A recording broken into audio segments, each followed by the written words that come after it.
Bonjour et bienvenue sur Kansei. Vous aimez les belles histoires? On dit souvent remettre l'église au centre du village. Là, il s'agit de remettre de la sociabilité au centre du village. Ce banc en est le symbole. Jean-Pierre Gasque, le maire de Quinte-François-Rive, va nous donner les valeurs et les vertus de ce projet, l'intention, accompagné de Nicolas, l'architecte, et de David, le facilitateur. Je vous souhaite une très belle découverte d'un sujet inhabituel.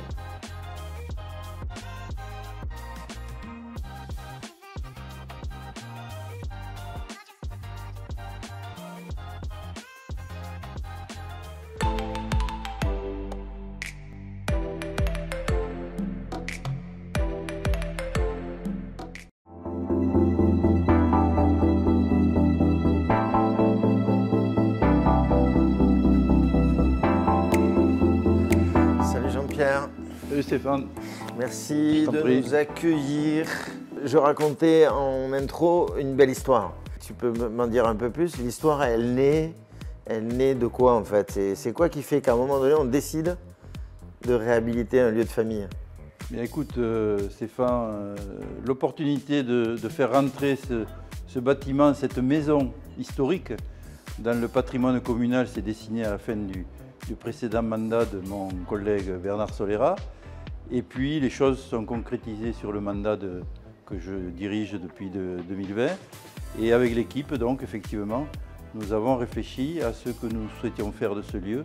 Et surtout, nous souhaitions absolument que ce lieu appartienne à tous les Quinte-François-Rivois. Alors en tant que maire, quelle est la méthode en fait, que tu utilises pour décider de ce que ça va devenir? Alors, à l'origine, tout part de l'équipe, mais tout part aussi de l'écoute des Quinte-François-Rivois.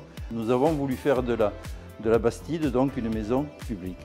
Bastide, ça vient de quelle origine? Bastide, ça a été donné il y a quelques décennies, et puis ce qui nous a plu, c'est que Bastide, bâtir, avec accent circonflexe, donc ça veut dire construire. Et c'est ce que nous souhaitons faire donc, avec ce projet qui n'est plus un projet mais qui est une réalité. Et au-delà de ça, c'est un lieu hybride aussi. Tu es aussi dans un besoin de tendance actuelle. Oui. Alors en fait, c'est un tiers-lieu. C'est-à-dire qu'un tiers-lieu, c'est le terme, on va dire, générique, autre que le domicile et autre que le travail. C'est un endroit où effectivement, un endroit tiers où on peut se rencontrer. Et dans ce tiers-lieu, il y a effectivement deux composantes. Un qui est l'espace de vie sociale, qui est un label qui a été décerné par la CAF, mais qui évidemment a une connotation d'échange, de partage. Et puis aussi le deuxième point d'appui, c'est le coworking, donc qu'on peut qualifier de travail, de télétravail en lieu extérieur. Qu'est-ce que tu as ressenti? Qu'est-ce qui revient tout de suite comme information? Mon premier choc, qui m'a touché, puisque ce bâtiment, je l'ai connu depuis que je suis né, c'est l'émotion de la famille, effectivement, et surtout leur gratitude que nous ayons pu conserver, que nous ayons mis en valeur ce bâtiment qui, à l'intérieur, bien sûr, ne ressemble plus du tout à ce qu'ils ont connu, mais qui, de l'extérieur, reste la maison, leur maison familiale. Ça, c'est le premier point, ça, c'est le choc émotionnel.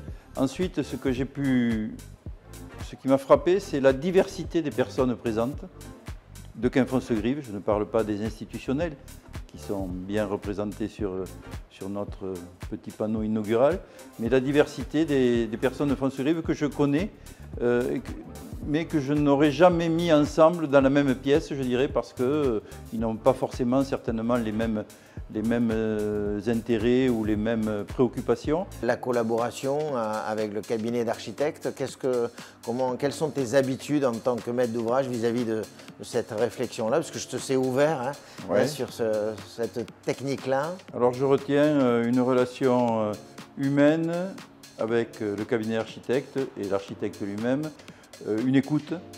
On n'a pas voulu nous imposer certaines choses, mais au contraire, le projet a grandi et s'est construit entre technique, mais aussi entre humanité, je dirais, lieu d'accueil vraiment tourné vers l'humain. Et c'est tout à fait un cabinet comme ça qu'il nous fallait. Il est devenu bastidien alors? Il est devenu bastidien, d'ailleurs il sera le bienvenu dans les espaces de coworking. Nous lui ferons non pas un prix mais en tout cas un accueil particulier. Merci de bâtir des bastides ou de les rebâtir. Et merci de construire des Bastidiens. Je continue avec l'architecte. Au plaisir, hein, tu as des choses à dire pour la prochaine fois, j'espère. Salut Nicolas. Salut Stéphane, ça va? Ouais, très bien. Bah, écoute, là, on vient de passer un bon moment avec notre élu. Ça a dû être un plaisir. Un très grand plaisir de bosser avec l'Américain. Toi, tu fais partie de l'agence. Est-ce que tu peux nous dire, une agence de Toulouse, combien vous êtes? Une agence de Toulouse, donc Sylvéa. On regroupe une agence architecture et une agence d'intérieur dessus. Donc Sylvéa française, on est 10 architectes et on fait tout type de bâtiments, publics, maisons individuelles, logements, rénovation, surtout logement neuf. Quand tu arrives ici sur le projet, la Bastide, elle est dans son jus. Elle est vraiment dans son jus. Voilà, donc la municipalité te fait... A hésité à la détruire.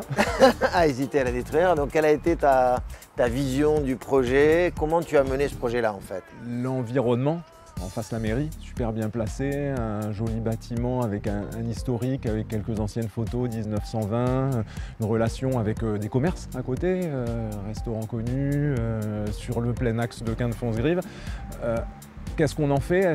C'est un bâtiment public, on se dit on va essayer de le mettre en valeur. Il y a 10 ans, il était un peu plus haut que le voisin est remonté, on s'est dit est-ce qu'on ne va pas, sans bouleverser l'esthétique du truc, essayer de le remettre en valeur dessus. Et on a commencé à bosser comme ça. C'était la grande proposition à la mairie à laquelle elle ne s'attendait pas vraiment et revaloriser le comble qui était un grenier abandonné et en faire quelque chose, un vrai lieu de vie. Tu crées un niveau de plus en fait. Il existait, mais on tenait à peine debout, il y avait une croupe dessus, donc c'était un 3 pentes, une toiture 3 pentes. On le régénère en 2 pentes pour dégager la vue sur toute la campagne et sur les Pyrénées dans le fond. Qu'est-ce que tu retiens de ce projet? Une base difficile. Un état structurel très endommagé. T'as hésité à détruire?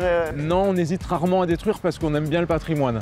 Donc il y a quand même une façade sur rue, un historique, des travails de corniche, de moulure qui existent et qui sont beaux. Par contre, à l'intérieur, ouais, on a essayé de conserver au maximum et on a eu des mauvaises surprises sur les diacs structures, sur les études de fondation, sur les trucs. Donc on a un petit peu adapté le truc, mais finalement on est sorti sur quelque chose que, voilà, pas ostentatoire, un truc chouette, un truc où on se sent bien. Jean-Pierre nous a dit que tu étais devenu bastidien.